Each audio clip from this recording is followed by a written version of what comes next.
Pernahkah engkau bertanya, mengapa hidup terasa berat, padahal doa tak pernah putus? Mengapa hati terasa hampa meski dunia sudah dalam genggaman? Dan mengapa langkah terasa lelah, meski jalan masih panjang? Mungkin bukan duniamu yang perlu diubah. Mungkin bukan orang-orang di sekitarmu yang harus disalahkan. Mungkin bukan takdirmu yang keliru. Tetapi hatimu yang belum disentuh cahaya kesadaran. Karena sesungguhnya ketika hatimu berubah, seluruh arah hidupmu pun ikut berubah. Dunia menjadi ladang amal, akhirat menjadi tujuan, dan setiap napas menjadi zikir yang hidup. Diamlah sejenak, tarik napas perlahan, dan dengarkan suara batinmu. Karena video ini bukan sekadar bacaan, melainkan undangan untuk pulang. Hati adalah kerajaan dalam diri manusia, dan anggota tubuh hanyalah tentaranya. Bila rajanya baik, maka seluruh negeri akan damai. Bila rajanya rusak, maka seluruh negeri akan porak-poranda. Rasulullah telah mengingatkan bahwa di dalam jasad ada segumpal daging. Jika ia baik, maka baiklah seluruh jasad. Jika ia rusak, maka rusaklah seluruh jasad. Itulah hati. Namun kebanyakan manusia sibuk memperindah tubuhnya, sibuk mengejar hartanya, sibuk membanggakan ilmunya, tetapi lupa membersihkan hatinya. Hati yang kotor tidak mampu menangkap cahaya, seperti kaca berdebu yang tak bisa memantulkan matahari. Maka jangan heran bila hidup terasa gelap, walau ayat-ayat Allah sering dibaca. Karena yang dibaca belum menyentuh rasa, yang dihafal belum mengalir ke jiwa, dan yang dipahami belum menjadi laku dalam jalan tasawuf. Hati adalah mihrab terdalam, tempat Allah ingin disapa bukan dengan suara, melainkan dengan kehadiran, bukan dengan kata-kata, melainkan dengan kepasrahan. Sebab Allah tidak memandang rupa dan harta, tetapi memandang hati dan amal. Manusia sering berharap dunia berubah, berharap pasangan berubah, berharap keadaan membaik, berharap rezeki lancar, berharap masalah hilang, tetapi jarang yang mau duduk diam dan bertanya pada dirinya sendiri, sudahkah hatiku berubah? Padahal perubahan sejati selalu dimulai dari dalam. Jika hatimu penuh iri, dunia akan terasa sempit. Jika hatimu penuh syukur, dunia akan terasa lapang. Jika hatimu dipenuhi dendam, hidup menjadi berat. Jika hatimu dipenuhi maaf, langkah terasa ringan. Jika hatimu melekat pada makhluk, engkau akan kecewa. Jika hatimu melekat pada Khalik, engkau akan tenang. Inilah rahasia makrifat, mengenal Allah melalui pembersihan batin. Hati yang bersih melihat hikmah di balik musibah. Hati yang keruh hanya melihat luka. Hati yang hidup mampu menangkap pesan Tuhan di setiap peristiwa. Hati yang mati hanya melihat kebetulan. Banyak orang salat, tapi hatinya masih berkelana. Banyak orang berzikir, tapi jiwanya masih terikat dunia. Banyak orang berdoa, tapi keinginannya lebih keras daripada kepasrahannya. Karena ibadah tanpa kehadiran hati hanyalah gerakan, bukan perjalanan. Para sufi mengajarkan bahwa hati adalah cermin. Semakin sering engkau istighfar, semakin jernih pantulannya, semakin dalam engkau bertobat, semakin terang sinarnya. Sampai akhirnya engkau menyadari bahwa masalah terbesar bukan pada apa yang terjadi di luar, tetapi pada bagaimana hatimu meresponnya. Ketika Allah ingin mengangkat derajat seorang hamba, Dia tidak selalu memberi kenyamanan. Kadang Dia memberi kesempitan agar hati kembali kepadanya. Ketika Allah ingin mendekatkan seorang hamba, Dia tidak selalu memberi tawa. Kadang Dia memberi air mata agar jiwa belajar rendah hati. Jangan mengeluh ketika hidup terasa berat. Mungkin Allah sedang membersihkan hatimu. Jangan putus asa ketika jalan terasa gelap. Mungkin Allah sedang mengajarkanmu menyalakan cahaya dari dalam. Hati yang sadar akan berkata, ini ujian. Hati yang lalai akan berkata, ini hukuman. Padahal segala kejadian adalah undangan untuk kembali. Tasawuf bukan tentang meninggalkan dunia, tetapi menempatkan dunia di tangan bukan di hati. Tasawuf bukan tentang pakaian sederhana, tetapi tentang jiwa yang merdeka. Tasawuf bukan tentang kata-kata indah, tetapi tentang kejujuran batin. Jika engkau ingin dunia dan akhiratmu berubah, maka mulailah dengan memperbaiki niat, meluruskan tujuan, membersihkan prasangka, melembutkan ego, memaafkan luka lama, melepaskan keterikatan, dan menghadirkan Allah dalam setiap langkah. Karena hati yang terhubung kepada Allah tidak akan takut kehilangan, tidak akan gelisah menghadapi perubahan, dan tidak akan hancur oleh kegagalan. Ia tahu bahwa segala sesuatu datang darinya dan akan kembali kepadanya. Diamkan hatimu bersujud meski tubuh sedang berdiri. Biarkan jiwamu menangis meski bibirmu tersenyum. Dan izinkan batinmu belajar pasrah meski logikamu belum memahami. Di titik inilah perjalanan makrifat dimulai.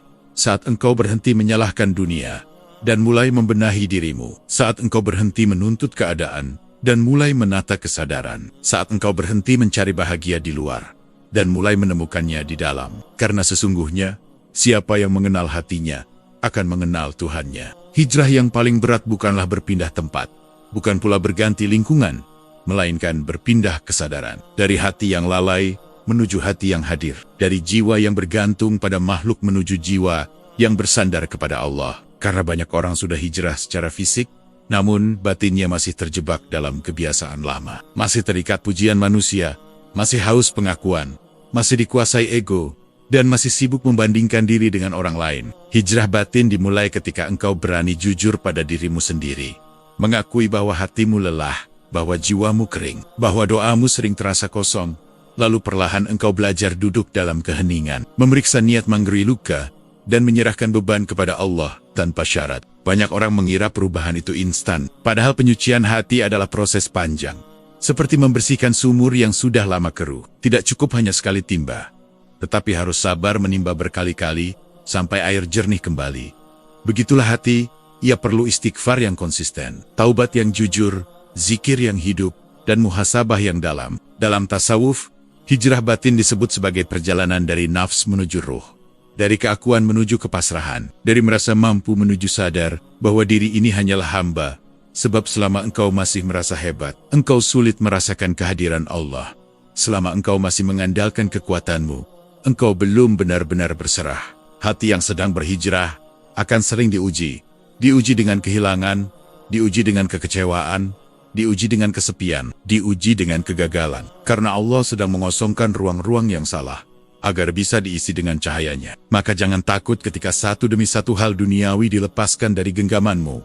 Bisa jadi, itu cara Allah mendekatkanmu kepadanya. Kadang Allah mengambil sesuatu bukan karena benci, tetapi karena sayang. Kadang Allah membuatmu jatuh bukan untuk menghancurkan, tetapi agar engkau belajar bersujud. Hijrah batin mengajarkan bahwa tidak semua luka harus dijelaskan. Tidak semua air mata harus ditampakkan. Tidak semua perjuangan harus diumumkan. Karena yang terpenting bukan penilaian manusia, melainkan keridhaan Allah.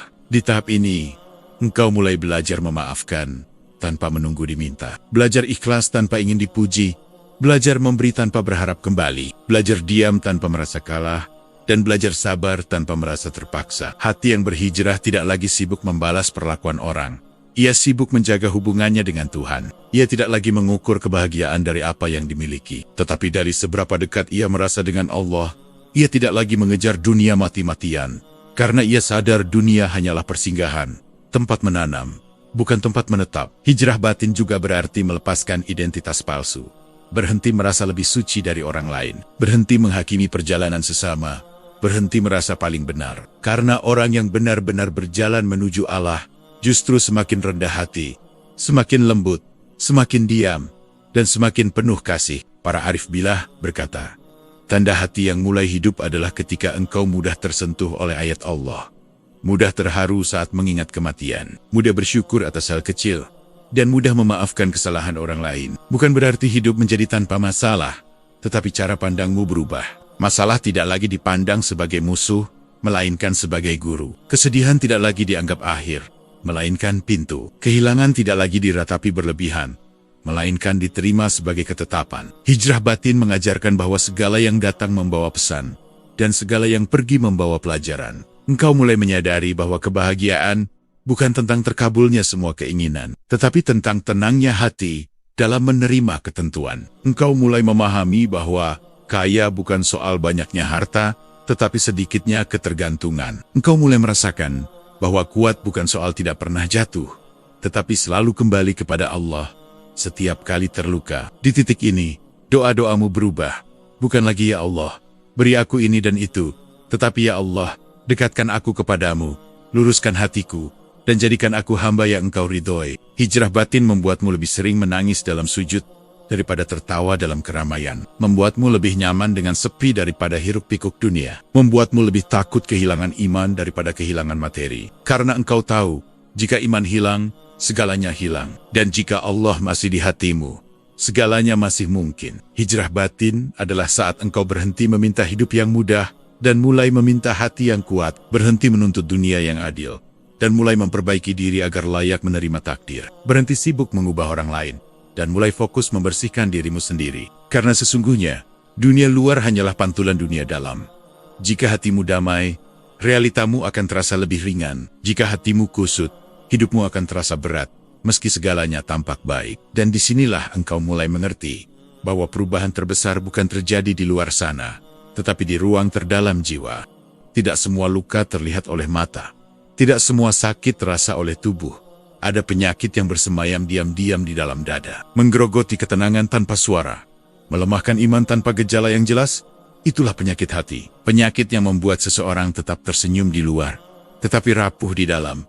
Tetap terlihat baik-baik saja, tetapi jiwanya penuh kegelisahan. Penyakit hati tidak datang sekaligus. Ia tumbuh perlahan, berawal dari kelalaian kecil, dari prasangka yang dibiarkan, dari iri yang tidak segera dibersihkan, dari kesombongan yang disembunyikan, dari cinta dunia yang terlalu dalam, sampai akhirnya hati menjadi keras, doa terasa hampa, dan ibadah kehilangan rasa. Dalam jalan tasawuf, penyakit hati yang paling dasar adalah merasa diri lebih baik dari orang lain. Karena dari sanalah lahir riya, ujub, hasad, dendam, tamak, dan cinta berlebihan kepada dunia. Semua itu adalah tirai yang menghalangi cahaya Allah masuk ke dalam jiwa. Hasad membuatmu gelisah melihat kebahagiaan orang lain. Riya membuatmu lelah mempertahankan citra. Ujub membuatmu sulit menerima nasihat. Dendam membuatmu terikat masa lalu. Tamak membuatmu tidak pernah puas. Dan cinta dunia membuatmu takut mati. Semua penyakit itu berakar pada satu hal. Hati yang lupa bahwa ia hanyalah hamba. Ketika hati lupa posisinya, ego mengambil alih. Ketika ego berkuasa, jiwa kehilangan arah. Dan ketika jiwa kehilangan arah, manusia mulai mencari kebahagiaan di tempat yang salah. Ia mengejar pengakuan, bukan keikhlasan. Ia mengumpulkan harta, bukan ketenangan. Ia sibuk membangun citra, bukan membangun iman. Padahal hati tidak butuh tepuk tangan manusia. Hati hanya butuh sentuhan Tuhan. Para sufi mengajarkan bahwa penyembuhan hati dimulai dengan kesadaran. Sadar bahwa diri ini penuh kekurangan, sadar bahwa setiap napas adalah pemberian, sadar bahwa semua yang dimiliki hanyalah titipan, dan sadar bahwa suatu hari semuanya akan kembali kepada Allah. Kesadaran ini melahirkan tawadu, dan tawadu membuka pintu cahaya. Setelah sadar, langkah berikutnya adalah muhasabah, duduk bersama diri sendiri, mengingat kesalahan, menyesali kelalaian, dan berjanji untuk memperbaiki niat. Bukan sekadar berkata, aku salah, tetapi benar-benar ingin berubah. Lalu datang taubat, taubat yang bukan hanya di bibir tetapi di hati. Taubat yang membuatmu malu kepada Allah. Taubat yang membuatmu ingin menjadi lebih baik, bukan karena takut neraka, tetapi karena rindu pada ridhonya. Istighfar menjadi napas harian, bukan hanya saat merasa berdosa, tetapi juga saat merasa baik. Karena orang yang mengenal Allah tahu bahwa dirinya selalu membutuhkan ampunan. Zikir menjadi makanan jiwa, bukan sekadar rutinitas, tetapi penghubung batin. Mengingat Allah dalam berjalan, dalam bekerja, dalam diam, dan dalam ramai. Kemudian engkau belajar membersihkan hatimu dari dendam dengan memaafkan, dari iri dengan mendoakan, dari sombong dengan mengingat asal-usulmu, dari cinta dunia dengan memperbanyak mengingat kematian. Memaafkan bukan berarti melupakan, tetapi membebaskan dirimu dari beban. Mendoakan orang yang menyakitimu bukan tanda lemah, tetapi tanda hatimu sedang sembuh. Mengingat kematian bukan untuk menakut-nakuti, tetapi untuk menyadarkan bahwa waktu sangat berharga. Dalam tasawuf, ada konsep tazkiyatun nafs, penyucian jiwa, yaitu membersihkan hati dari sifat tercela dan menghiasinya dengan sifat terpuji. Mengganti marah dengan sabar, mengganti sombong dengan rendah hati, mengganti tamak dengan qanaah, mengganti gelisah dengan tawakal. Proses ini tidak instan. Kadang kau jatuh lagi, kadang kau lelah, kadang engkau merasa gagal. Tetapi selama engkau kembali kepada Allah, itu bukan kegagalan. Itu bagian dari perjalanan. Allah tidak menuntut kesempurnaan.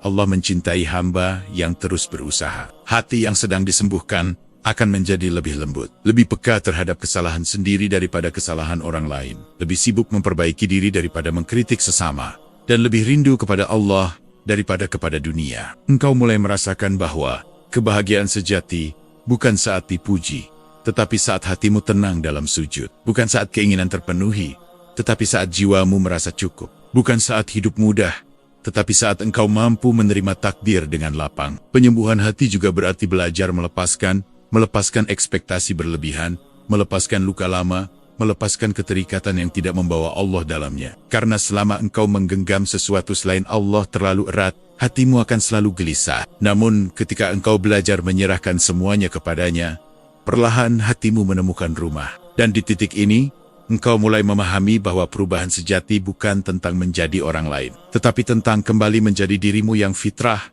diri yang dekat dengan Tuhan, diri yang sederhana, diri yang penuh syukur dan diri yang tenang. Karena hati yang sehat akan melihat dunia sebagai ladang amal, dan hati yang sakit hanya melihat dunia sebagai arena persaingan. Ridha adalah puncak perjalanan hati, sebuah keadaan ketika jiwa tidak lagi memberontak pada takdir, tidak lagi sibuk mempertanyakan mengapa ini terjadi, dan mengapa itu harus hilang, tetapi menerima segala ketetapan Allah dengan lapang, karena ia sadar bahwa setiap skenario Tuhan selalu mengandung hikmah. Meski tidak selalu bisa dipahami oleh akal, ridha bukan berarti tidak merasakan sakit, bukan pula berarti tidak menangis, tetapi tetap tenang di tengah badai, tetap berserah di tengah kehilangan, dan tetap percaya meski jalan terasa gelap, sebab hati yang ridha telah menemukan sandarannya. Banyak orang mengira ketenangan datang saat semua masalah selesai. Padahal dalam tasawuf ketenangan justru lahir ketika hati sudah berdamai dengan kenyataan. Ketika engkau tidak lagi memaksa hidup mengikuti keinginanmu,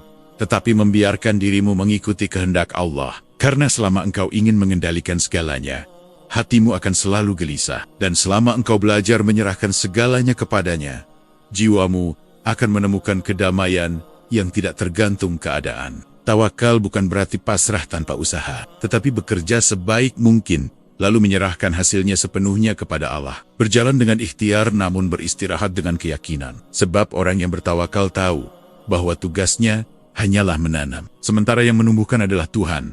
Ia tidak stres memikirkan hasil, tidak hancur saat gagal, dan tidak sombong saat berhasil. Karena ia paham bahwa semua hanyalah titipan. Dalam perjalanan makrifat, ridha dan tawakal adalah dua sayap yang membawa jiwa terbang melewati kegelisahan dunia. Saat engkau ridha, hatimu tidak mudah terluka. Saat engkau tawakal, pikiranmu tidak mudah lelah. Engkau tidak lagi sibuk membandingkan hidupmu dengan hidup orang lain, tidak lagi iri melihat keberhasilan sesama, dan tidak lagi merasa rendah saat berada di bawah. Karena engkau sadar setiap hamba memiliki jalan masing-masing, waktu masing-masing, dan ujian masing-masing. Hati yang sudah belajar ridha akan berkata, ini yang terbaik menurut Allah, meski air mata masih mengalir. Jiwa yang sudah belajar tawakal akan berbisik, Allah tidak akan meninggalkanku, meski keadaan belum berubah. Dan dari sinilah ketenangan sejati lahir. Bukan karena dunia menjadi sempurna, tetapi karena hatimu sudah menemukan makna. Ketenangan jiwa bukan hasil dari banyaknya harta, bukan pula dari tingginya jabatan, tetapi dari dekatnya hubungan dengan Allah. Sebab orang yang dekat dengannya tidak takut kehilangan, tidak panik menghadapi perubahan, dan tidak hancur oleh kegagalan. Ia tahu bahwa segala yang datang pasti pergi, dan segala yang pergi pasti membawa pelajaran. Dalam tasawuf, diajarkan bahwa kebahagiaan sejati adalah ketika hatimu sibuk dengan Allah, bukan sibuk dengan penilaian manusia. Ketika jiwamu penuh syukur, bukan penuh tuntutan. Ketika pikiranmu dipenuhi doa, bukan kecemasan, maka engkau akan merasakan bahwa hidup ini sebenarnya sederhana. Yang rumit adalah keinginan, yang berat adalah keterikatan, dan yang melelahkan adalah ego. Ridha juga mengajarkanmu untuk menerima dirimu sendiri, menerima masa lalumu, menerima kekuranganmu, tanpa membenci diri, tanpa terus menyalahkan keadaan, karena setiap manusia sedang berproses, dan setiap jiwa sedang belajar pulang. Engkau tidak perlu menjadi sempurna hari ini, cukup menjadi lebih baik dari kemarin. Saat hatimu mulai ridha, engkau akan lebih mudah memaafkan, lebih ringan membantu, lebih tenang menghadapi ujian, dan lebih dalam menikmati ibadah. Sujudmu terasa berbeda, doamu terasa hangat, zikirmu terasa hidup. Karena engkau tidak lagi beribadah untuk mengubah Allah, tetapi untuk mengubah dirimu sendiri. Dan di titik ini, engkau mulai menyadari bahwa dunia hanyalah perhentian sementara, bahwa setiap tawa akan berlalu, setiap luka akan sembuh, dan setiap jiwa akan kembali. Maka engkau tidak lagi terlalu serius mengejar dunia, tetapi sangat serius menata hati. Tidak lagi takut mati, tetapi takut jika mati dalam keadaan jauh dari Allah.